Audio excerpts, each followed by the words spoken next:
Isa pang specialty dish ng Balanga Bataan, mas pinasarap naman daw ng tinapa. Nandito pa nga kami ngayon sa Guadalupe Market. Kaya! Laban natin yan. Tawagin na natin ang pinakaunang deserving. Ang sparkle artist na si Shuvi Etrata, ipapakita sa atin kung paano ito ginagawa. Huhugasan muna ang mga isdang kapak. So kahit yung mga nasa ilalim, okay lang yung sila hindi iliguin. Tapos yung dito, Sagay sa patis. Pagkatapos, ibababa dito sa tubig na may asin. kasi ang purpose po nito ay tanggalin ang Lansa po. Para sumuot po yung alat sa loob ng isda. Plus 5 ka kay boss. Kasi alam mo yung ginagawa mo. So malalaman pala yun mga kapinasarap na okay na yung next. Pag pumuputi yung mata. Black kasi yung mata. So syempre puputi. Pero ito black pa rin. May so, light na po siya. May light na po siya. Pero pwede na po yan. Kasi may asin din po yung lagaan. Pagkatapos ibabad ng 5 minuto, isasalang ito sa ratan na patungan.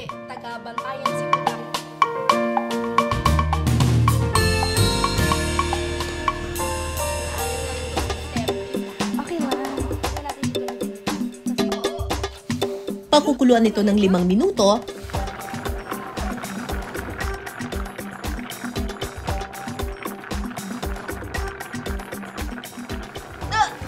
pagkatapos, hahanguin ito at ililipat sa lalagyang ratan.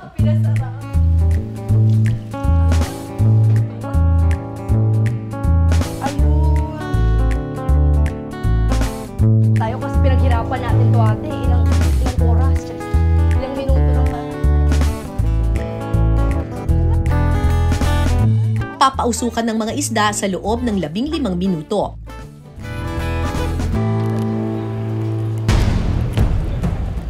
Habang naghihintay, may pa-challenge muna kami para sa iyo, Shuvi. Kaya mo bang magtanggal ng tinik ng bangus? Ang first step, hihiwain sa gitna ang bangus. Tapos ito yung pinaka-main na bone. Kawawa. Pahila po siya, pahila. Yan po. Dito po, medyo ipasok nyo lang sa laman ng konti, tapos hila. Ikot nyo ng konti, tapos hila. Yan po. Hala! Ayun na! Ang ganda ng pagkakagawa. Parang ang bilis. Tapos niyo na po yun? Yung isa pa lang po. Parang isa pa lang po yung kaya ko. Pwede pa kamayin na lang to? Hindi po. Shuvi, kaya pa ba? Kawawa po yung laman sa akin, ate. Pahila lang Ay! po siya. Naubos ko na pang isa. Magkano po?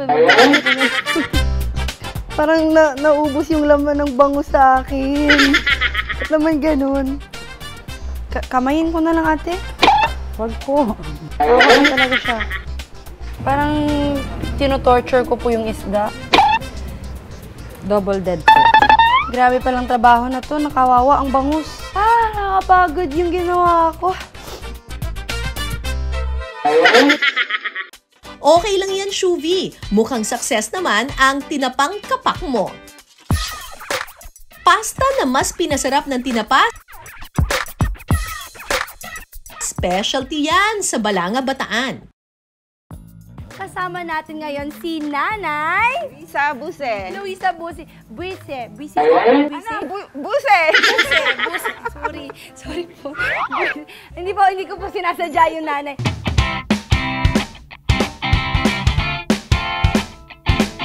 Una munang gagawin ng sauce. Ilalagay sa blender ang basil leaves, kasoy, bawang, bagoong isda, at olive oil. Isama na rin ang Parmesan cheese. Bakit po kailangan i-blend yung basil na? Para lumabas yung flavor niya. Kapag nakuha na ang tamang consistency ng basil sauce, isi-set aside muna ito.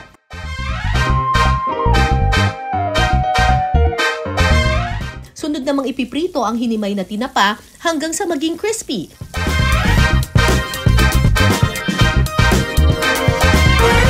Kapag crispy na ang tinapa, pwede nang i-assemble ang pasta.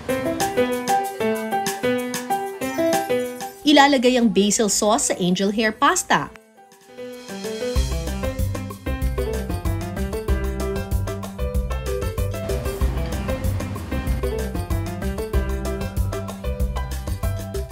at saka dadagdagan ng crispy tinapa at parmesan cheese bilang toppings.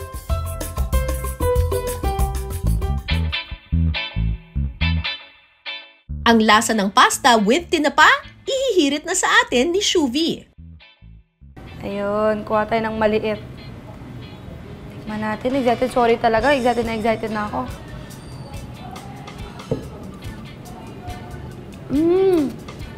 Grabe, sobra niyang malinamnam, guys. Medyo dry, pero hindi dry yung lasa niya. Sobra niyang malinamnam. It's very rich. Nararamdaman ko yung bagoong na nilagay.